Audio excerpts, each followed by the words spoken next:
కిరణ్ గారు సార్, నిజంగా సాంగ్స్ అయితే చాలా బాగున్నాయి. నిజంగానే మా చిన్నతనం గుర్తు చేశాయి. థ్యాంక్ యూ అన్న, థ్యాంక్ యూ. ఇప్పుడు నార్మల్గా మీరు మీ ఊర్లో టీవీలో చూసిన ఫస్ట్ సినిమా కానీ ఏమన్నా సీరియల్స్ కానీ ఒకసారి చెప్తారా? నేను చూసిన ఫస్ట్ సినిమా అంటే సినిమా అన్నది మా ఊర్లో స్టార్ట్ అయిపోయి ఒక క్యాసెట్ ఉండే ఆ క్యాసెట్ని 20 సార్లు అరిగిపోయేలాగా రీల్ తెగిపోయేలా చూసిన సినిమా సమరసింహారెడ్డి అండి. అందుకే నా బాలకృష్ణ గారు పోస్టర్ వేశారు. మా నాన్నగారు బాలయ్య గారికి చాలా పెద్ద ఫ్యాన్ అనమాట. అప్పుడు సమరసింహారెడ్డి, నరసింహనాయుడు, పల్నాడు బ్రహ్మనాయుడు.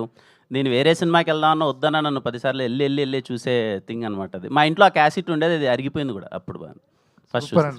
ఇలాగే సక్సెస్గా. థ్యాంక్ యూ అన్న, thank you sir, thank you sir. Kiran గారు చాలా చిన్న స్థాయి నుంచి హీరోగా ఎదిగారు. అంటే మీరు ఒకప్పుడు అవకాశాల కోసం అంటే యూట్యూబ్ని ఒక షార్ట్ ఫిలిమ్స్ నుంచి హీరోగా ఎదిగారు. మీరు అవకాశాల కోసం ట్రై చేస్తున్న రోజుల నుంచి మీరు ప్రొడ్యూస్ చేసే స్థాయికి ఎదిగారు. ఫస్ట్ అది చాలామందికి ఇన్స్పిరేషన్. Thank you sir. అంటే ఏంటి అంటే ఈ కాన్సెప్ట్ ఏంటంటే మీరు ప్రొడ్యూసర్గా మారడానికి రీజన్ ఏంటి? అంటే కొత్త వాళ్ళని ఎంకరేజ్ చేయాలనా, లేకపోతే ఏంటి ప్రొడ్యూసర్గా మారడానికి రీజన్ ఏంటి సార్? అంటే నా ఉద్దేశం ఖచ్చితంగా ఏదో ఇది మన మీద ఉద్ధరిస్తానని చేస్తానని పెద్ద విషయం కాదు కానీ సార్, నేను చాలా దగ్గరగా చూశాను సార్.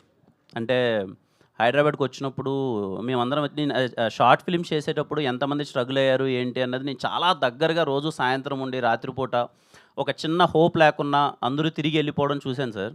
అప్పుడే ఎక్కడో చిన్న సీడ్ పడింది సార్. ఒకవేళ దేవుడు పుణ్యాన్ని మనకు అన్ని అదృష్టం కలిసి వచ్చి మనం చేసి నిలబడి మనం తిన్న తర్వాత ఏదైనా కొంచెం మనం చేయగలిగే పరిస్థితి ఉంటే మాత్రం ఖచ్చితంగా చేద్దామన్న హోప్ అయితే ఉంది సార్.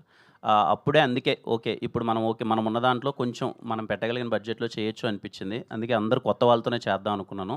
ఇది చాలా చిన్న మొదటి ప్రయత్నం సార్. అంటే కొత్త వాళ్ళతో చేస్తున్నారు కదా ఈ సినిమా. అంటే థియేటర్లకి రప్పించాలంటే మీరు కమర్షియల్ సినిమా కాదు, ఇది ఎంటర్టైన్మెంట్ లేదు అంటున్నారు. అంటే ఆడియన్స్ని ఎంగేజ్ ఏ యాక్సెప్ట్లో ఆడియన్స్ని ఎంగేజ్ అవుతారు ఈ సినిమాకి? ఏంటి అంటే కొత్త వాళ్ళని పెట్టి బడ్జెట్ ఎంతో మీరు పెట్టిన బడ్జెట్ ఖచ్చితంగా ఎంతో మినిమం బడ్జెట్ అయ్యి ఉంటుంది. దాన్ని ఎలా అంటే అంత గట్స్ ఏంటి? ఒక ప్రయోగం ఎక్స్పెరిమెంట్ అనుకోవచ్చా ఈ సినిమా? సార్ మనం చూస్తున్నాం సార్, ఇప్పుడు చాలా చిన్న సినిమాలు కంటెంట్ కానీ బాగుండి కొత్తదనంగా ఉండి ప్రజెంటేషన్ ప్రాపర్గా ఉంటాయి. నేను ఎప్పుడు ఏం నమ్ముతానంటే సార్, మనం తీసిన ప్రోడక్ట్ని రైట్గా ప్రజెంట్ చేస్తే మేము తీసిన సినిమా ఇది మీకు ఉండబోతుంది అని మనం చేసే ప్రమోషనల్ మెటీరియల్స్లో కానీ ఆడియన్స్కి మీరు థియేటర్లోకి వస్తే మీకు ఇలాంటి ఎక్స్పీరియన్స్ ఇవ్వబోతున్నాం అనేది కానీ మనం ప్రాపర్గా చెప్పగలిగితే ఖచ్చితంగా థియేటర్కి వచ్చి వాళ్ళు చాలా బాగా ఎంజాయ్ చేస్తారని నేను నమ్ముతాను సార్. నా సినిమాలో కూడా ప్రీవియస్లో అదే ప్రూవ్ అయింది. ఈ తిమ్మరాజుపల్లి టీవీ నేను హానెస్ట్ ఫిలిం ఎందుకు చెప్పానంటే సార్, ముని ఊర్లో చూసింది, వాళ్ళ ఊర్లో జరిగిన ఒక ఇన్సిడెంట్ని కళ్ళకు కట్టినట్టు అలాగే తీసాడు సార్. అది ఇప్పుడు చాలామంది ఆడియన్స్కి నచ్చుతుందని నా feeling sir. More than commercial elements, more than anything ఒక హానెస్ట్ ఫిలిం తీస్తే థియేటర్కి అందరూ పరిగెడుతున్నారు ఈ మధ్యకాలంలో. మనం చూస్తున్నాం కదా సార్, ఏదైనా మంచి సినిమా వచ్చినప్పుడు చాలా బాగా తీశారా అని. బట్ కొన్ని సినిమాలు మంచి సినిమాలు ప్రయత్నంగానే అయిపోతున్నాయి, మళ్ళీ తర్వాత వచ్చి చాలా బాగుంది అంటున్నారు. నాకైతే నమ్మకం ఉంది సార్ ఈ సినిమా థియేటర్కి. But I'm trying my best. ఇదిగో వీళ్ళందరూ కొత్త వాళ్ళు చాలా మంచి పర్ఫార్మెన్స్ ఇచ్చారు, మంచి టెక్నికల్ వాల్యూస్ ఉన్న ఒక సినిమా. మీకైతే థియేటర్లో బోర్ కొట్టకుండా ఉండే సినిమాని నేను ప్రయత్నిస్తున్నాను. ఖచ్చితంగా చూస్తే మంచి ఎక్స్పీరియన్స్ ఆడియన్స్కి వస్తుందని ఫీల్ అవుతున్నాను సార్. కిరణ్ గారు సార్ హాయ్ సార్.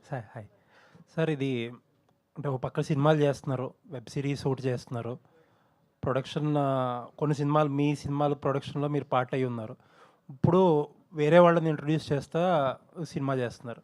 అంటే టూ మెనీ థింగ్స్ పెట్టుకుంటున్నారేమో.